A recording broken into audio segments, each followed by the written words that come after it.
Mind, Crime, Liberty Show with me, Swithin Dobson, and him, Tim Patton. Today we discuss the economics of slavery and what actually causes economic development.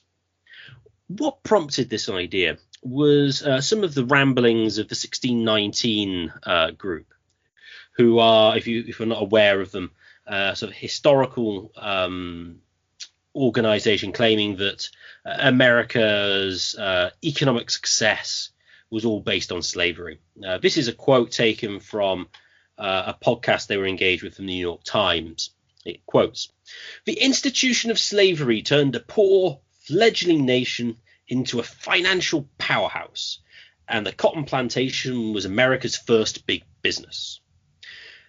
Now, I don't want to focus entirely on the 1619 movement. Other people have made similar arguments in the past, kind of the Third Worlders, and those in general think, oh, well, the empires of Europe kind of raped and pillaged and enslaved the rest of the world, and that's why they became economically developed.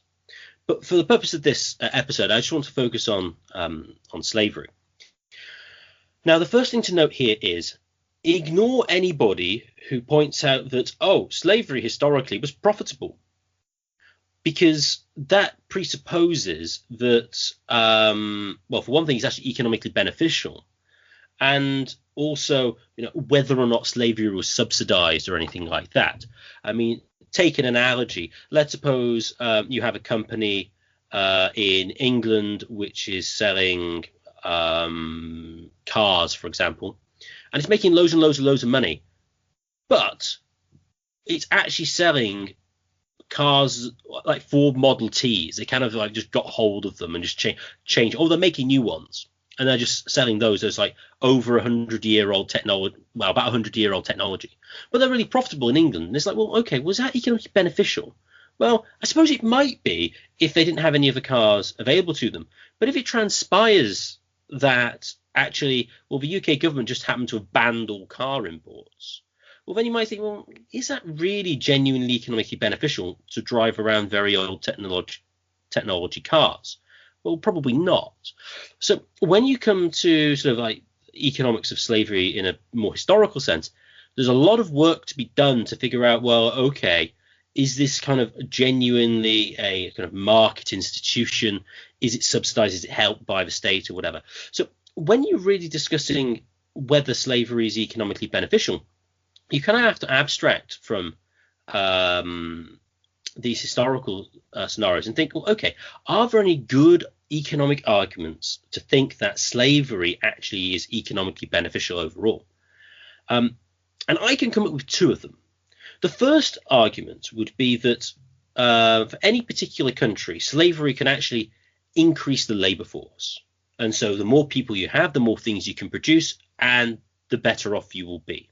I mean, I suppose you could say as well, you might allow more division of labor as a result of that as well.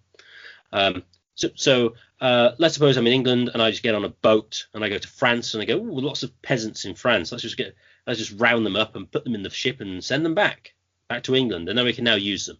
Now means the population of England is higher, which means we now produce more stuff. We can get them to work the English hop farms for beer, for example. So that might be one economic argument you could make. Note, though, that this wouldn't make sense on a global sense, because you'd never be able to increase the world population by slavery. You'd have to do it by organic means. And the only other argument I could come up with as to why slavery would be good would be the natural slave argument, which we discussed in the previous episode on whether Aristotle was right about slavery. If it was the case that you could get a benevolent slaveholder and the workers were in fact natural slaves, that is, they're bad with money, they can't organize their lives, and actually if they were given discipline and were told what to do, they would actually perform better and provide more value in their production than they would if they were a wage labor. Then, yeah, okay, that might give me a good reason to think that slavery in certain circumstances, but only with the natural slave, would be economically beneficial. But that's pretty much all I've got on that. Tim, any thoughts on any of the arguments I presented to why slavery may be economically beneficial? First of all, your point about profits are clearly the case. Is slavery profitable? The question is to whom? To the slave owner? Of course it is. It's profitable to the slave owner. In the same way that it might be profitable for public school unions to more or less enslave everyone in the local community through property taxes, whether or not they actually provide the students with a good education or not, and whether or not they're shut down and they're still collecting property taxes. So in that way, slavery is always profitable for the slave owner so long as the slaves keep producing. But is it profitable overall? Well, the problem with overall is you need a more universal definition. Your point about it not working for the whole world is true. This is like, this is where you're just, robbing from your neighbor to take it. You don't produce the wealth of the whole. You just produce the wealth. You just take something from your neighbor, and now you have it, and they don't have it. So yeah, it's clear if you just round up the present France, overall it doesn't accumulate it. And I mean, this is sort of one of the Roman motives for expansion. I mean, one of the things I think it's Cato the Elder owned fields of slaves. Many of them were captured Carthaginians, and mostly Cato the Younger. Yes. So the question of is it air quotes profitable? It's profitable for the question is whom. I do also want to make a quick definition check here before I go too much further into it. The question of slavery, and this sort of relates to one of the reasons why I don't think it is air quotes profitable, is what exactly is it? Walter Block, one of the criterions of Walter Block is it's running away. It's not picking cotton. There's nothing about picking cotton or tasks generally associated with chattel slavery that there's nothing wrong with the tasks in themselves. It's the fact that you can't run away. And probably the biggest problem to me with all pro-slavery arguments is the enforcement costs of doing it, as well as the opportunity costs. If you really want to talk about the whole, not just on one person point of view, as the whole. And the enforcement costs, you have to keep them in. And this is one of the points that Jeffrey Hummel makes about the American South. One of the troubles with the American South is and this is actually one of the, as much as I'm somewhat I'm agnostic in general about the Civil War, but one of the critiques of the Hans Hoppe's Southern War of Independence, you can easily call it the Northern War of Independence too, based on the fact that they couldn't accept the runaway slaves, and they had to return them. And this is one of the points Jeffrey Hummel makes in Freeing Slaves, Enslaving Men, which I think is a great title, and I think it exactly personifies when he points about it. The Union conscripts were slaves functionally too. But back to the question of what is slavery, I do think that's a touchy point, which I'm going to ask you before we continue. And do you agree with the Walter Blockian definition of slavery? I do want to continue with the arguments, but Swithin? That's a good question. Yeah, what I'm thinking here is, I suppose more specifically chattel slavery. But yeah, I mean, you can't leave, and you didn't originally agree to be a slave. I mean, let's bracket the issue of voluntary slavery. That yeah, you were taken against your will, and you can't leave if you want to. I think that's pretty much the essence of slavery. Is that a decent definition in your book? Yes, that's a decent definition, which you might bring up the Aristotelian argument about natural slavery, which is one of the reasons why Aristotle might get banned. But nonetheless, my biggest problem with that argument is, A, that requires benevolent dictators, and as David Friedman says, there's not a huge stock of benevolent dictators out there. And as far as the existence of natural slaves, I'm somewhat, again, I don't have any clear view on this issue. My general idea would be no, maybe children, but children aren't very good producers either. The best argument for it, to me, if you're asking me, is the better allocation of resources, which again is what you stated. But the question is, why couldn't other people do it better? Why couldn't the individual actors do it better? than the centralized planner. Because in a way, the pro-slavery argument is an argument for socialism, or central command socialism in a kind. The idea that you have some sort of a master and you allocate tasks, and this goes back to the sort of calculation, in a way, back to the sort of calculation debate. But that again is related to opportunity cost. If you're picking cotton, you can't be doing something else. That something else could be better, but that something else could be worse. You could be doing nothing. You could, but all these. But those are my opening statements. I don't want to go too much further into it. Swithin, any further comments on the next item? You mentioned in passing this kind of more obvious argument against slavery, which is preventing slaves from leaving, especially if you think of a traditional sort of plantation system. I mean, it's kind of easy to run away, and even on a profitability angle, not if of the individual slave owner as opposed to society as a whole, you have to put a lot of resources to stopping them from leaving. And say with wage labor, it's like you don't need to do that, because if someone does leave, you just don't pay them. So that's just kind of straightforward. So there's reduced cost. It's almost as if with slavery, there's more. Well, in a sense, there's more criminal offences, and so you need to spend more on security than you otherwise would, which of course is not a great cost. I mean, what you don't want to have to do in like a town or a city is to spend loads on private security guards and like CCTV cameras or I don't know, gun emplacements, whatever you want to put up there to stop crime, because, well, that means you're not producing other things which are preferable to those. So the costs of escape are, I think, really quite important. Then you get on to one question. This is one of the arguments Hoppe makes in his Democracy, the God That Failed, about private slavery and public slavery. And this is related to my point about socialism. Would you say that, like, East Germany, in a way, is a giant slaveholding, air quotes, democratic slaveholding public society? They did, of course, elites in East Germany. The guy, I think West Germany did prosecute the head of the Stasi at some point.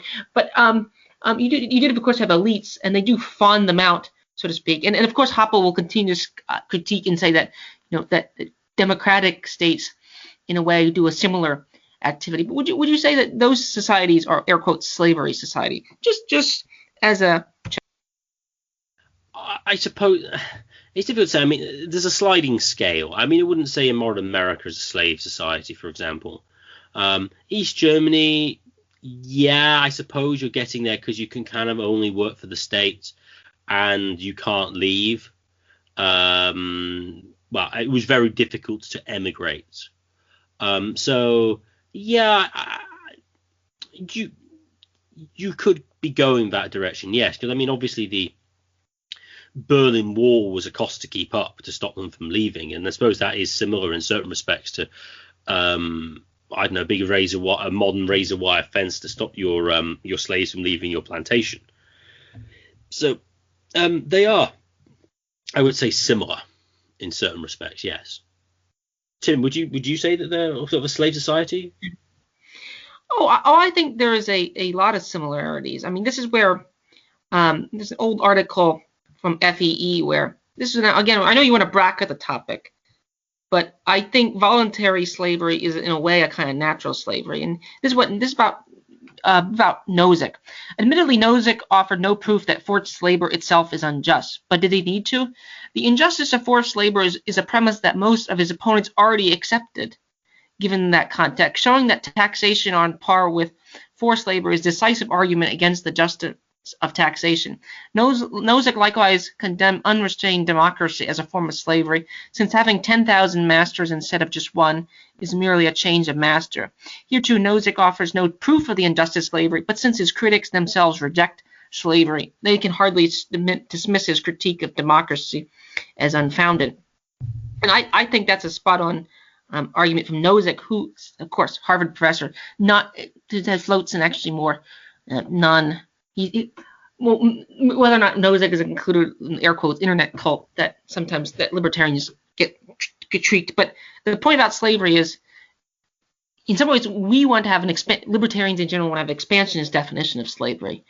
Our opponents really want to only say slavery exists in the American South, and they will always leave out like Ottoman enslavements of white Christians.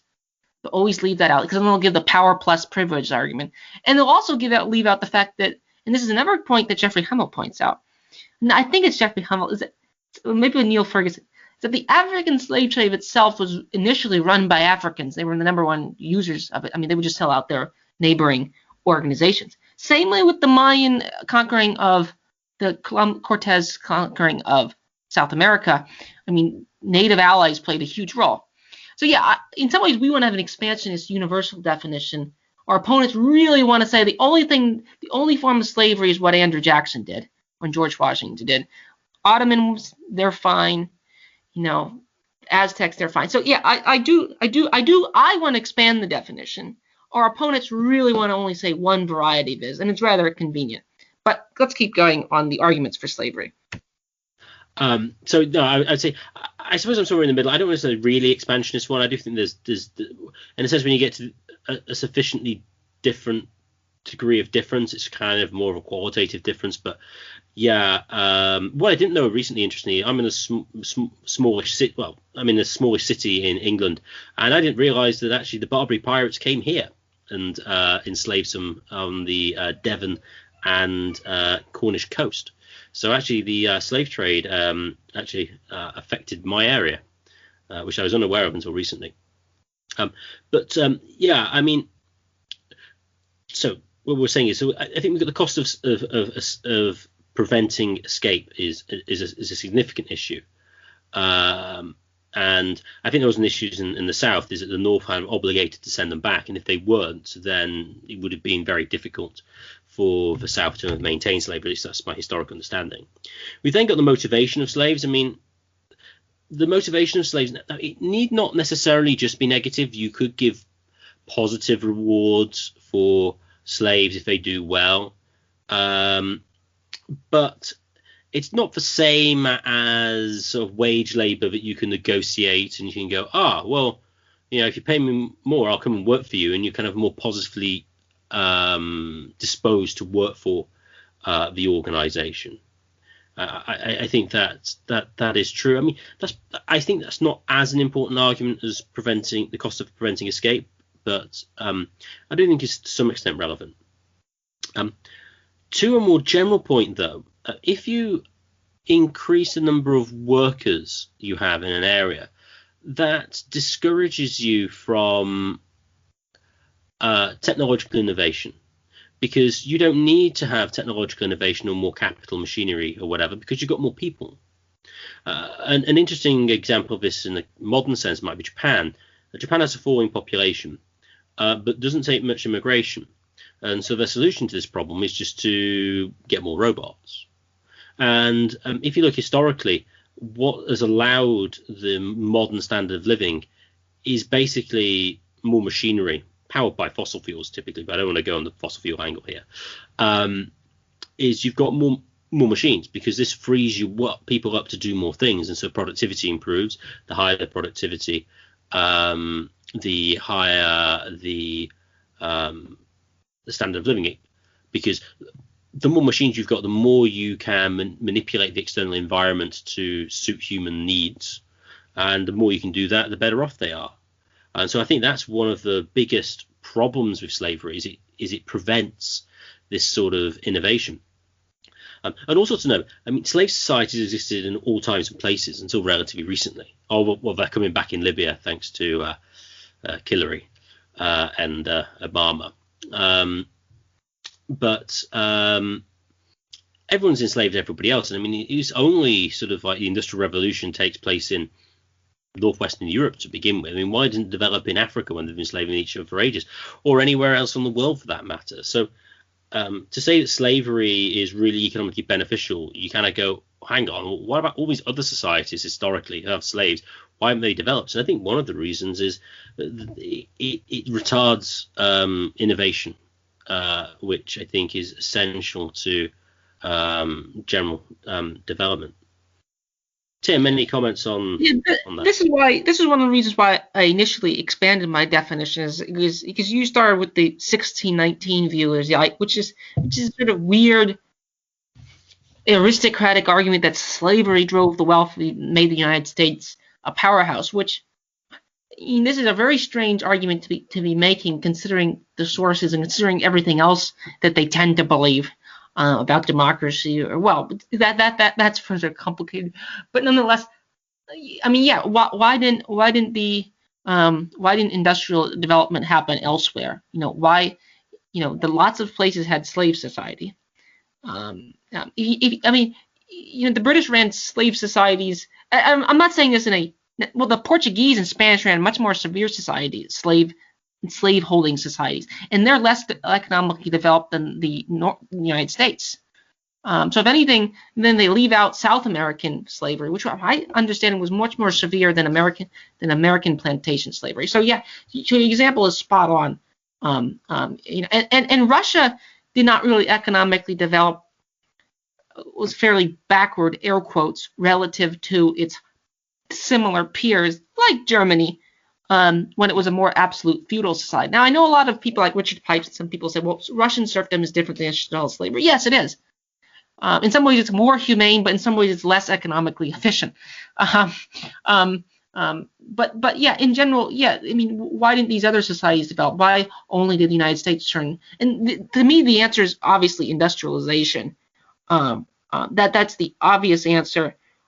Maybe fossil fuels plays a role in there, and the way the answer lies in how do we get industrialization? How do we get progress? How do we get more for less? That's what drove economic development and the rise, not slaveholding. And this is the point that Jeffrey Hummel makes, is that the South grew slower relative to the North. Now you could say, well, that has to do with geography, and that might explain some of it.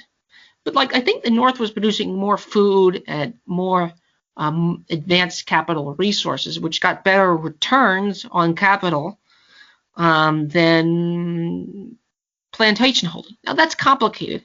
But if you add even the thinnest amount of moral things, and I was recently watching a debate about the Quakers. They had the Hicksite split, and one of the early splits the Quakers was, okay, none of us should own slaves. That's all. That's obvious. That's what the Quakers, Pennsylvania, William Penn. But then when the debate was, should we buy or invest in goods? Since Quakers were generally wealthy because they work really hard. Hashtag Max Weber. So they're generally wealthy. So should we buy goods from slaveholders? And they eventually came to the conclusion, no, we shouldn't buy goods made by slaves or slaveholders. Now that's hard to do. But it is, once you add a little bit of moral calculus, then the profitability arguments falls apart. So the whole New York Times, forgetting the fact this is a very strange argument for the New York Times to be making. And of course, it obviously leaves out all these others, basically as if slave societies out. Why didn't they economically develop on only the United States? But I don't think they're really interested in answering historical or technical economic questions. But Swithin, you can continue. So yeah, I would agree that the question is industrialization. I mean, how do you get that, and how do you get development as a whole? And I think that's where we should go now. I think it's pretty clear that slavery does not produce conditions for industrialization and therefore economic development. So then the question arises, well, what does? Well, the first point, which I think is essential, is you have to have a belief in the material world being good in a certain sense. Now, I think this is a somewhat esoteric view to take, but it isn't.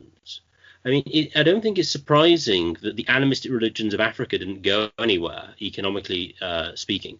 Well, because they thought there was spirits and everything, and you would anger the spirits if you cut them down. And so effectively they had a situation where they couldn't develop because development was bad. Manipulating the external environment such that it would better suit human needs was something that they thought was a bad thing. They wouldn't do it. So this is where you could argue the Abrahamic religions, Christianity in particular in the West, of course, was preferable to paganism, because whilst they weren't animistic in the same way, they may have been pantheistic, and if the more sacred places that you have, the fewer places you can actually exploit. And I mean exploit in a technical sense. I don't mean like destroy them, but use them, because you'd have to leave the sacred space alone because it was a sacred space, like a spring or something like that. So you really need to have, in a sense, a secularization to some extent of the external world. Otherwise, people simply won't exploit it.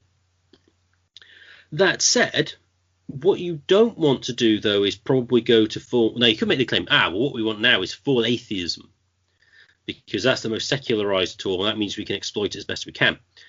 Which I think is possibly true in the sense of to the external world, but having a view that the material is kind of all that matters, I think ultimately goes against innate human desires that they want. I mean, if you look even around the world, if you were to do a survey, belief in God, I think, is still like over 90% of the world's population. People want there, even if there isn't, to be something more than the material, and something beyond that. And I think if you had a society in which they were just sort of atheist materialist, you could well get a backlash to a more sort of ascetic view that we must get away from the decadent material and return to the spiritual, which of course would be the vice on the other side. So I think the sort of the general Christian view that the world in a sense is, there may be some sacred places, but there aren't that very many, so most of it can be exploited. And you have the view of the belief in resurrection, the afterlife, God, or transcendent ideas, kind of feeds both the material and kind of spiritual longing of man, and therefore is kind of creates a stable equilibrium, which is therefore then conducive to economic development. As I say, you could go for atheist materialism, and I think to some extent that at least, as I say, secularizes the world to be allowed it to be exploited. But I do think that could end up having an ascetic backlash on this purely materialist focus. Tim, what do you think on sort of like the material and spiritual views here?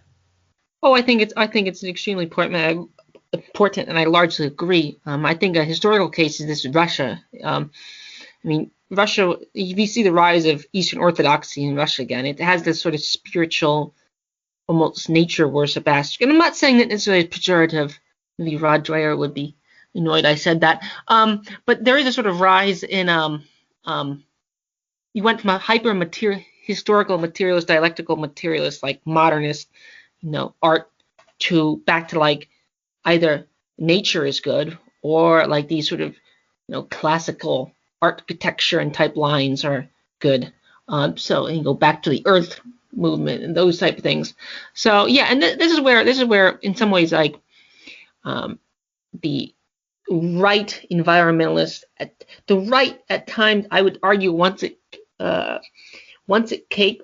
have its cake and eat it too, in the sense that at times the right will say, well, the West is good because it's economically productive, but then they will turn around and say the West is bad because it's decadent and I know, bourgeois consumerism. Well, I mean that you can't. To me, you can't have both.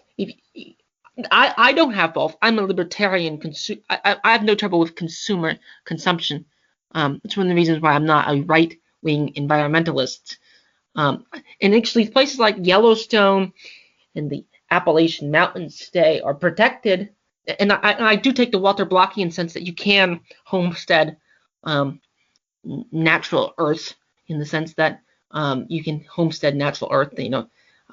In the Appalachian Mountains, a long trail along the Appalachian Trail. It's very famous. The Europeans, like Spanish, I think they have a trail on Spain as well on the border too. I think like Hadrian's Wall Trail. These are all natural, air quotes, natural areas. But the interesting enough, they're protected in societies that are more or less, air quotes, capitalistic or more capitalistic. And this goes back into the myth of the ecological Indian. I mean, one of the reasons why the French called them Blackfeet was they just would engage in burnings and stuff like this. So it's not clear that hunter-gatherers are good for the environment, which is a point we've made earlier on this show, which we don't necessarily need to reiterate. So yeah, I do think animism won't get you there, which is not a problem if you don't like industrial development to begin with, which is one of the points that hang over this conversation is telos. Purpose, which goes back to the monotheistic religions. And I think, again, many of the critics of industrialism at times went it both ways. They want the benefits. They want MRI machines. They want handicap ramps. They want low infant mortality rates. But they also want to live like they are in nature. One of the critiques of postmodernism is actually just supermodernism. It's like I want to. People don't eat that much. Hunter-gatherers didn't eat that much avocado toast. It's like a funny meme on the internet about that. So yeah, I agree that animism isn't going to get you there, which is fine if you don't want to go anywhere. Then just live like a primitivist in the sense that you can use the stuff that's already existing, but you're not going to produce any more, and you're not going to be eventually able to maintain any more. And this is a point that Hoppe made about a short history of society and division of labor. Most people, if we gave up division of labor, everyone tried to produce something. And this also falls in iPencil. Everyone would fall. No one knows how to make a computer.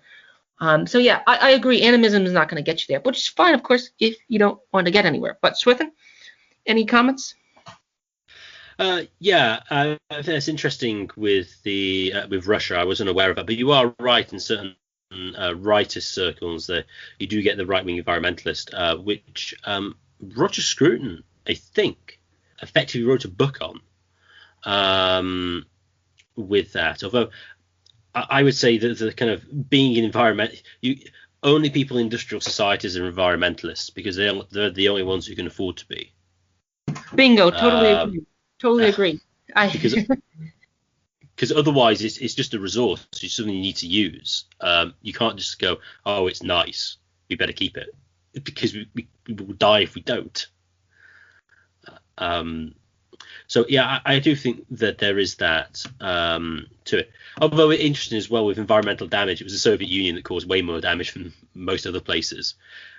Places where they try to enforce industrialization, interestingly, the ones that had the worst outcomes. Also, I'm going to make a quick point. Also, heritage. This is another point. It's a somewhat sided point. Heritage, the only heritage sites that are protected are yes, the West has destroyed some major artifacts. I totally agree. The United States bombed some ancient cave in Vietnam, ancient palace. I agree. There's plenty. But if you look at like Egyptians, where the safest place for many Egyptians, and yes, the early church destroyed a lot of Roman pagan stuff, but the Roman pagans were also, I can see why they do it, because slavery, hashtag, they were actually slaveholders too. So when the pagans critiqued the early church, in a way, the Roman Colosseum was built, which goes back to the Walter Block Israel debate. But my point was about heritage. It's really only like the Protestant and some Catholics that actually save historical culture too, as well. Of course, the Marxists and the other groups will just sell it. And like all ancient Chinese stuff are on Taiwan. The reason they are on Taiwan is the Mao Zedongists wanted to destroy it as like imperialists. So they have a major museum. I think it's named after Chiang Kai-shek. It's in Taiwan. I was thinking of visiting it, but never got a chance to when I was there. But Swithin, keep going. Oh yeah. I was thinking about this, looking at some old Roman. Was it old Roman places? Oh no, I think it was an abbey actually from like the Middle Ages. And I was reflecting like, well, why did people just take all the stone from here? And it was like, well, they were poor. It was just a good place of stone. So when the abbey had gone, we just kind of used the stone. And it only really happens when industrialization kicks off properly, say like the 19th century, when you get all these heritage places kind of wanted to keep things preserved, because in previous societies, you just had to use the resources that were there. So yeah, conditions for growth. You need to have a secularized view of. I think it's definitely true. You need a secularized view of the external world, but I do think you need some spiritual aspect to it as well. Otherwise, you end up, as you pointed out with Russia, going back to sort of I'm sorry. ascetics. I'm sorry. I want to make one more comment Yeah, on this. yeah, yeah. Here's an interesting one. Recently, one of the critiques of the coronavirus lockdown is one of the reasons why animals in Africa, like in Serengeti and Tanzania and those places, are preserved, and this is hilarious to me, is Western and Chinese tourists. Chinese are big tourists. Japanese, Yep. Chinese, South Koreans, they're big tourists. One of the reasons why they don't turn them into like ranches or whatever is what tourist money. So there was an article running. I could find the link, but it was like saying if you want to save the animals, allow tourists back into Africa, or else they'll just start shooting them and selling them for rhino husks because they need the money, which quite interesting. But keep going. Yeah, definitely. And I say what you don't want to do is you can't go too materialist. That's just the one thing, because I wouldn't be surprised in the West to some extent that you might end up with some more ascetic religious groups appearing, and I suppose you could argue Eastern Orthodoxies to some extent with that. But we've belabored that point, but I think that's very crucial and does explain to a large extent why it develops in one place rather than another. The next one I would say is the family. And in particular the nuclear rather than the extended family. There's historian Jack Goody who argues one of the conditions for modern capitalism in Europe was the prevalence of the nuclear rather than the extended family. His argument that if you have like Southern Europe or other places around the world, probably in the Middle East as well, if you have these patriarchs, typically like the grandfather who basically controls all the resources of the family. Wealth is concentrated in only a few hands, and people and sons can't use their own resources and use their own innovation to to come up with new ideas or novel solutions to solve problems, because it's all done sort of centrally. This relates actually to a critique that you pointed out to some extent about the central planning involved in slavery. It's quite a technical argument. There's an economist called Mathieu Matjaj, I've completely butchered his name, he's from Eastern Europe, who basically says that the reason why socialism fails isn't because it can't calculate, as Mises argued, that is just with numbers, because his argument is, well, socialism can, you're a market socialist, you just assign prices and you can calculate, that's fine. So calculation isn't really the problem per se. What the problem is the generation of the prices. In his view, Mataj's view, the correct understanding of what a price is an exchange of a certain amount of property for another amount of property, and the ratio between those pieces of properties, are what prices are. And so these prices can only be developed under a private property regime, where individuals who own resources can be entrepreneurs. They can devote resources to one line of production, later cars, and someone else can do it to ice cream. And it's this, you have these different decision makers who can allocate the resources, is what the crucial difference is between socialism, where you have a planning board and a single owner of the factors of production, and air quotes capitalism, where you have more dispersed property ownership, and in which you can trade pieces of property with other people. And it's this mechanism that gives price its meaning, which are completely lost in the case of socialism. So I think you can extend this to some extent to Goody's thesis, which interestingly Max Weber agrees with. Oh, well, he didn't agree with Goody. Goody was too late, but he had a similar view on the nuclear family. It allows relatively more dispersed property ownership, which allows a greater entrepreneurial division of labor. No, not the division of labor as such, because under socialism you can have the division of labor. The central planning board can say, well, you're a butcher, you're a baker, you're a candlestick maker, that's fine. But there's no entrepreneurial division of labor. There's no, well, I'm going to use the resources for this and you're going to use the resources for that, and you can end up with more or less property than me afterwards. That just doesn't happen. And so I think this applies nicely to the nuclear family. Now, of course, you could make the case we need to make children entrepreneurs. So obviously there's kind of a golden mean here. But I do think it makes sense with Goody, that nuclear families kind of make sense. Also related to that as well is work by, say, Ed Dutton on genius, which is the genius figure has to have a certain level of disagreeableness. They must be certain, to some extent, an individualist and be willing to offend current orthodoxy or the way things work. And I think this goes hand in hand with nuclear families. To some extent, you want more individualism because there's more people willing to put their neck on the line with new ideas, new developments, which will then propel society forward. And I think in the absence of that, the innovation rates will be lower. And I think actually to some extent this explains, Charles Murray does this in Human Achievement.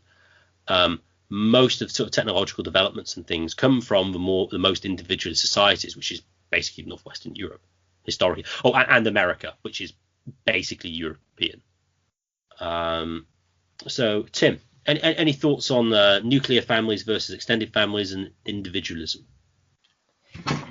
Individualism is interesting to me in relationship to the two types of families. The nuclear family, this is where the right at times, I spent a lot of time going up to the left, but this isn't the right pro-family. People will at times, again, want it both ways. The sort of idea of part of the Protestant thesis to me is in general the idea that the nuclear family is better than the Don model. Okay, which is good if you want more production. But again, if you don't want more production, then it's actually the wrong model, which relates back to tellus, relates back to primitivism. If you don't want, some sort of modern, air quotes, high-tech society, if you don't want, if you want running water and vaccine, leave it, modern medicine and those types of things. Not that the lockdowns are it is a very hyper-modern medicine. But if you want any of the types of those things, you sort of in a way need the development. So the right sometimes critiques they say, well, the Protestants are too individualistic. Well, yeah, that's in a way one of the defining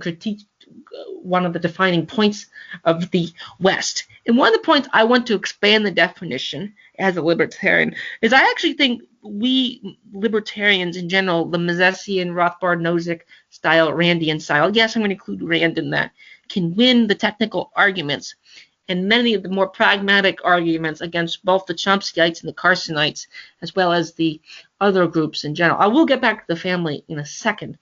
But I do think I want to expansionist definition because I think we can win the sort of technical arguments against it and say that the only free way is markets or capitalism, depending on your parlance. Now, I would argue that the family itself is a voluntary organization. I do. Is the family a voluntary, or is it? I'm in general of agreement that it's voluntary. Yeah, it is true that there are, air quotes, involuntary arranged marriages, but this again relates back to scarcity. Which is a point I don't want to belabor too much, but this is one of the defining differences between the right and the left. Libertarians and libertarians, this is where Hoppe wants to teach everyone economics. This is one of the central points of the accessible Hoppe, not the realistic version. Paleocons oftentimes end up making the same mistakes that socialists make about superabundance of high labor goods. Like goods like MRI machines, if you had a perfect socialist economy, market would still take lots of labor time. Ventilator, all these things take a high amount of labor to produce and high degree of intelligence, ability, skill, all those things that go together. So yeah, I do think. But how did I get from there to the family? Well, the family is in a way is the central institution if you don't have a state. Now, I don't really have anything more to say on the family, but if you want to expand on my points, I don't want to. Jonathan? No, that's fine. I think you're right about some of the paleo conservatives and sort of the Catholics more than the Protestants complain about individualism as such. And I think you could say I'm trying to have my cake and eat it. I think there's sort of a golden mean there. I mean, modern individualism, by which I mean the modern practice of people living in what you consider an individualistic manner, is very different from, say, the individualism, say, of the 19th century. For one thing, even if you had nuclear families and they only lived in a nuclear family and they were the only property owners, there was no don, you wouldn't live particularly far away from your extended family. And so they were much more involved with each other than they would be today, even though that's still sort of the nuclear family as good, he would have argued it. So I do think there's a difference between the nuclear family as such and the way family practices take place today. But still, I think individualism of sorts is required. And, this is where I'm going to butt in here. This is where right ruminations might be correct about the relationship between individualism and statism, which is fine. But then all the leftists should drop their anarchist tags and just become Bismarckian social democrats with a high degree of individualism. I mean, you need the police force to keep the people who critique the individualists away. So like drop a lot of your monikers. But yeah, I do agree that the family is central. But there's a lot of terms of having one's cake and eating it too. Like individualism also comes with problems, and one of the problems of expansionism definitions is, like, this is the word the feminists will say, and this is actually where if you knew them were free, it's actually a misquote supposedly. But Gloria Steinem said that the housewives knew they were she couldn't free. I forget how the precise wording of the quote that's escaping me. But the point is that housewives don't know they are enslaved. That's why she can't free them, which was then applied to slavery, which sort of Kanye West got in trouble for retweeting that about the American itself, which is somewhat true. I mean, plenty of slaves stayed with their masters. But again, the Carsonites and Chomsky will say, well, they don't have good choices.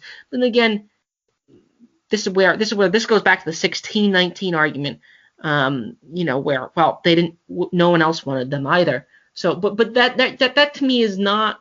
That to me is not that's not an argument against the United States or anything. It's just arguments against the scarcity. I mean, scarcity exists. You can't get around scarcity. One of the ways to get around scarcity is organize into groups, and the best group is probably a family. Now, the question is, which family model is better, the nuclear family or the Don model family? It's not always clear, and it depends on what you want. If you want a lot of individualism, take the nuclear family. But again, you just keep going that you end up with feminism, you end up with, what that comedian calls the alphabet people, you end up with hyper-individualists, which I'm a classic plumb line libertarian. I don't, whether or not scripture, whether or not traditional Christianity says it, that to me is not, this is where the Todd Lewis versus Walter Block debate. This is where I'm going to side with Walter Block, that, we had the 30 Years' War and the 100 Years' War. This is what libertarianism to me comes from classical liberalism and Westphalian. I view the Westphalian nation-state system as problematic. If you're going to introduce it at the municipal level, I have less problems with it, and so does Keith Preston. But this is where I would say, but I do think family blocks are the air quotes building of society. But it's how you get the hyper-individualist runaway train of thought. Which you do not get with the Don model as much, but the Don models aren't as productive. But those are my general thoughts, and those are my general thoughts. Swithin? Yeah, I mean, I suppose I'm taking a more restrictive one, but all I'm saying is, for the purpose of this, is you need to have a certain level of disagreeableness and willing to go against prevailing orthodoxy, means of production, or just general scientific advances. General scientific ideas to actually be able to develop and promote new ideas to new ways of See, but isn't in a way this is the point the Marxists will make, that reorganizing society is in a way an innovation. This is the point libertarians make too when they critique the state. It's a form of reorganizing society. It's a kind of innovation. It's a kind of labor device. The family is a labor savings device in a way. So it's a kind of technology, as Neil Ferguson would call it, app. Yeah, I don't see why you couldn't see it in that way. I mean, that makes sense. Just related to the family, I mean, loads of studies shown that if you brought up by your parents who are married, on average, you are psychologically in much better shape and do better on other sort of general metrics that people consider good, like average lifetime income, etc., etc. So that's clearly important. So a society in which families in a poor state of affairs probably isn't going to give us particularly psychologically well-adjusted people. I mean, I suppose you could make the case, this is an aside, but a lot of the snowflakey SJWs, I'm pretty darn sure will have had not the greatest upbringings, is my guess. I may be wrong. They may have just been brought up by uber leftists. But the general psychology that they portray does seem to be like that, that they need a safe space because in their life, anything that had conflict was just like terrible conflict and like violence, as opposed to families who love each other but argue. And so therefore they need to go to their safe space. But that's kind of an aside. Related to nuclear families as well, I think you need broad social cohesion of some extent. As was mentioned before, if you spend all your money on like security devices, that's not really conducive to general societal well-being. Now, I suppose you could say, the military and conflict spurs on innovation. Although a lot of the military inventions are needed to have a lot of adaptation for civilian purposes. And of course, there's a question of, well, if they hadn't have had the military developments, would they have developed anyway elsewhere? I'm not entirely sure what I think on that. But certainly, you want a high trust society with a stable legal environment, because if you don't know what's going to happen in the future, you're not going to invest for the future. So, for example, if I was a restaurant at the moment, I wouldn't open. I would just run as a takeaway. There is absolutely no point in opening, because you never know when the government is going to say, oh, no, coronavirus is going to kill everybody again. Oh, you better close. And then a week later, they'll go, BLM are rioting. You need to feed them. Open up. It's like you have no idea what's going to happen. It's just going to completely destroy any investment that would take place. I mean, this goes to Robert Higgs's argument, I think I mentioned before, as regime uncertainty is one of the reasons why the Great Depression has lasted as long as it did, because the businessmen thought that FDR would genuinely introduce socialism, like as opposed to welfare state capitalism, a genuine socialism, and they were like, we're not going to invest because there's kind of no point. Because all our investments could just be taken away. So I have a real life example of that. I mean, sure. I'm currently planning a trip, and I'm somewhat waiting till after the election till I spend too much money on it, because I seriously think if Biden wins, I know to go after Jeffrey Tucker, Trump has been pro lockdown in some sense, but he's not been as pro lockdown as the Bidenites and some of the progressives. They want a British or Australia-style lockdown in the United States. So, yeah, I do agree. Regime uncertainty is a huge problem. But one of the interesting things about regime uncertainty is what's the underlying culture that creates a stable regime. And the underlying culture which creates a stable regime, that it's somewhat unclear, because certain elements may create stability in some ways, but stability is not always a good thing. This is where stability is not always a good thing. Innovation, in a way, requires some hardship, or somebody has minor hardship. We can make this better. You don't want too much stability. But if you have too much hardship, you're not going to get off the ground. But if everything's perfect, you're not going to do anything either. So maintaining stable regimes, that in some ways is the problem in itself to a certain extent. But you can keep going, Swithin. Oh, no, I agree. I was going to say, a society which has sort of broad shared practices, really that which is shared, I think, was the root of the word religion. If you have like a religion of such, in this sort of technical sense, that this kind of binds people together in a sense of belongingness, that can kind of keep people together, and that relates to having sort of similar legal moral outlooks. I think this is the obvious thing with America today, that you've got really a huge number of different societies existing in dispersed geographical areas, and because they're now diverging in their beliefs of what should take place, that one party doesn't want it to change and others do.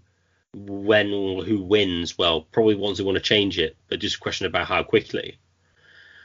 If you had a situation where you had much more jurisdictions and they were much more homogenous ethnically, because that's related to religion, and sort of culturally, then what you could effectively have is zones of zones of homogeneity and stability, but between zones is heterogeneity and effectively competition between them, which kind of can spur on development, which you could argue is kind of how medieval Europe was with city-states, but it was all united under sort of like the Catholic religion. This is all well and good, Swithin. I'm going to go out here again. But see, this goes back to the first person point of view. It's rational for the statist or the central authority or the slaveholder to have a centralized extraction method, which of course culminates in a one world government, which is to be the highest form of. I mean, that's one of the reasons why I'm an anarchist. Is I'm willing to go anarchist just so, at least philosophically, just so when people, because it goes back. You see this even in the weapons debate. Joe Biden said, "Well, you can't own a nuclear bomb." Well, he didn't precisely say, but that's what the basic. Well, I don't see why individuals can't own nuclear weapons. I don't buy this distinction between public and private. I mean, private individuals functionally have the usufruct of nuclear weapons if they really wanted to. Plenty of private individuals, basically. That's what public actors are. They're acting in the private industry, which is one of the distinctions that David Friedman makes. There is really a air quotes public good. They're just private goods that public democratic politicians say are public goods. So yeah, it's rational in the sense that it's rational for people to run, for the slaveholder to run the slave trade insofar as he can keep them from running away. When the costs of doing it go up too high, then it's no longer rational. For the slaveholder to do it. Which then goes back. You keep going at what is shared, and that's true. What is shared. This is where I think the decline in some form of, well, G.C. Chesterton might argue it's overspilled in something. The virtues got let loose. The virtues let loose. But yeah, I agree. In some ways, we faced a hyper do-gooder society. In some way, the virtues and vices are just sort of hyper ventilating. We don't have anything shared. And you get all these people talk about should love.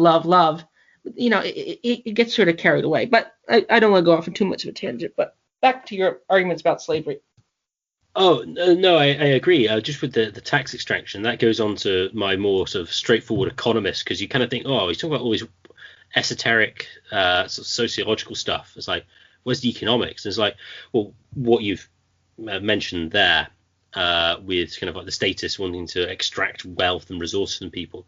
This goes to your kind of classic argument that what you need is savings and investment. Crusoe on his island, he can't increase his capital stock unless he saves some fish, because otherwise he just catches what he can with his hands and he eats it and then he eats it again the next day.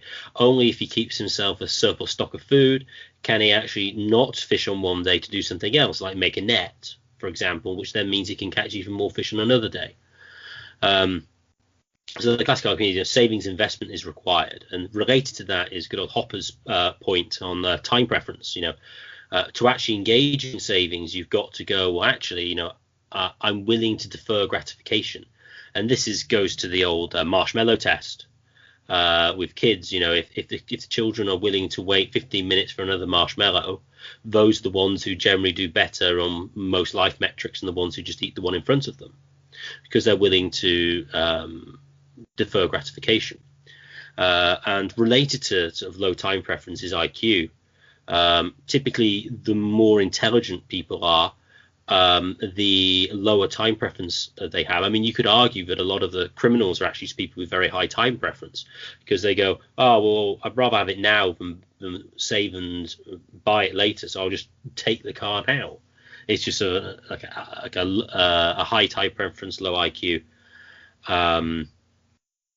result. And then on IQ, I mean, it isn't evenly distributed worldwide. Different countries have different rates, different ethnic groups have different rates, and people, from your own experience, you come across clever people, you come across stupid people, and what causes that? Well, it's choice. They might decide just not to develop their brain by just getting high all the time, or just watching sports. So it could be choice, it could be their background, or it could just be their genes, their genetic makeup. I have 4 children. They're clearly all different. Their shared environment is basically the same. Now you could say it's always we treat them differently to each other. Fine, fair enough. But I mean, as any test you're going to get empirically, like this would be a control group, and they're manifestly different. And the different groups around the world have got different IQs, and I think to some extent that's clearly genetic. So, called Winter's hypothesis.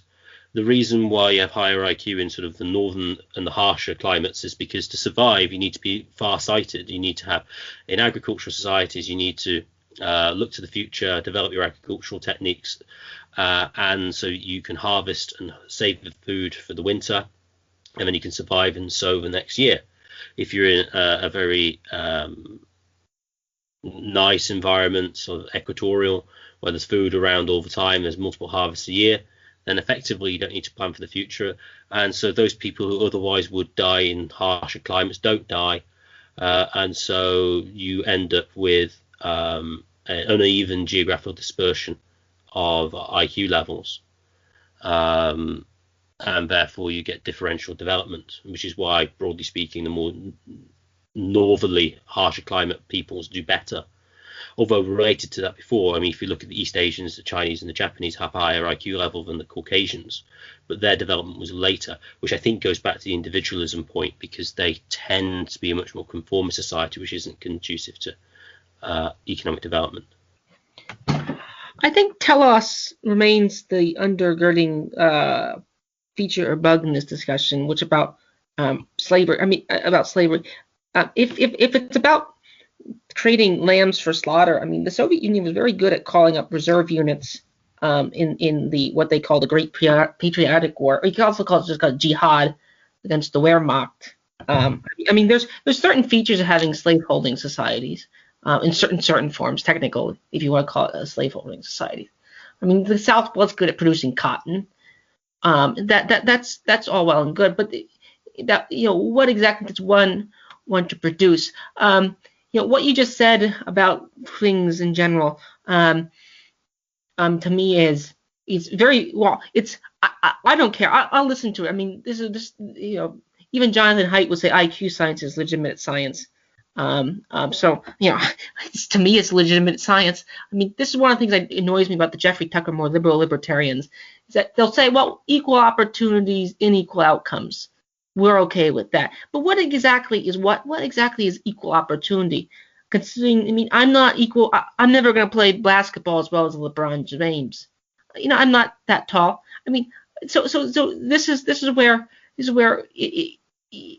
what all you said is extremely politically incorrect to all the hacks. But if you really want equality, in some ways you have to resolve the fact that there are many ways in which we're innately unequal, which again goes back to the family. One of the drivers of inequality is families. Should we mandate everyone to have a mother and a father? I mean, I could see some right-wing theocrats, air quotes, theocrats doing that.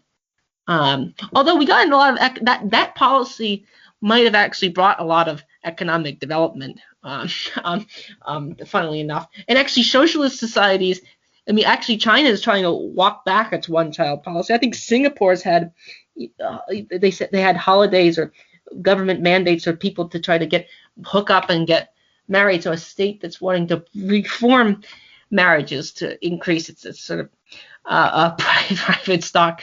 But yeah, the equal. What exactly is an equal starting point? They don't exist. They don't exist. No two apples in some ways are entirely correct. I mean, if people look at like two brothers or identical twins, they still end up with some amount of differences. So yeah, they are similar in some ways, but you do get slight differences which can't entirely be explained. It only can be explained by some sort of internal innate theory. You can't just explain everything and say, oh, it's the environment. Well, it's not entirely clear it's that way. So the factors of economic development, to me, what made the West richer in general or developed are many. And part of its desire to create wealth. So this is never where the critiques, I'm never entirely sure if Marxists are critical of wealth or critical of the distribution of wealth. Someone like, I think, Ben Burgess apparently has no trouble with consumerism. I think it's Ben Burgess, but doesn't like the distribution of the consumerist. He'll say, well, certain people can buy Ferraris and Bugattis, and only other people can buy Priuses and Corollas. Well, okay, that's fair enough. But then again, no one could produce. I mean, there's no labor theory of value society that suggests that we could produce. Everyone could own a Bugatti Veyron. I don't think that society exists, nor do I think that would be a tyrannical world based on our hours. Even though a lot of it's marketing, a lot of it is just handcrafted, and actually no one would like it anyway. If everyone owned something, it wouldn't be a scarce good.